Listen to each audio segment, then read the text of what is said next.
In a recent interview with Xiaomi Philippines, the popular Filipino boy band SB19 opened up about the challenges they faced during the production of their music.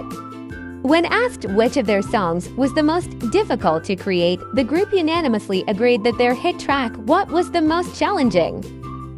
Sulatin, kantahin, or sayawin. In terms of lahat. Ay, we? Pagsulat, pag-perform, paggawa ng choreography, yung what yung first song natin sa album natin na Pagsibol na talagang produced by sa atin lahat. Ako personally sa akin. Pandemic pa.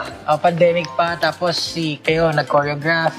Nakakapagod yung choreography. Sorry, Tsaka pasensya na. yung first performance natin, na-COVID pa tayo. Talaga pinagdaanan. Na-cancel, di ba? Oo nga, parang feeling Pero we're still tight and tough. Kaya nga tayo to. Nag-commute kami nung time niya, wala pa tayong mga nun eh. Tapos maraming dancer, siksikan tayo sa Recording stage. sa ano mo, sa recording pa, Sa hindi set ko up lang homemade, Pablo. homemade recording studio. Yung arreglo nung kanta, nag-iiba yung tempo. Parang generally, what nga yung pinaka-medyo. Chinecheck ko yung EP natin. Totoo. Quit yung nahihirapan ako. Kasi ang hirap yung parang pagka-idle time. Pag di ka kumakanta, anong gagawin mo? Gaganon-ganon ka sa stage. Parang, hindi mo alam paano, oo, hindi mo alam paano ako-connect sa tao. Kasi pag andun ka, gaganon ka lang eh. Ako, dayon.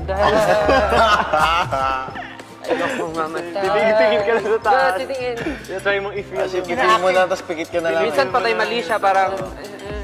Sa akin, mapa. Mapa. Siyempre, paano ko kakantayin yung part ko na hindi ko alam yung feeling ng part ko, which is yung sa tatay ko. Parang ganun lang siya. Parang ang hirap na ang hirap nung i-express kung paano ko nga gagawin to. Ganun. So, mas mabigat siya for me. Ayun, nag-text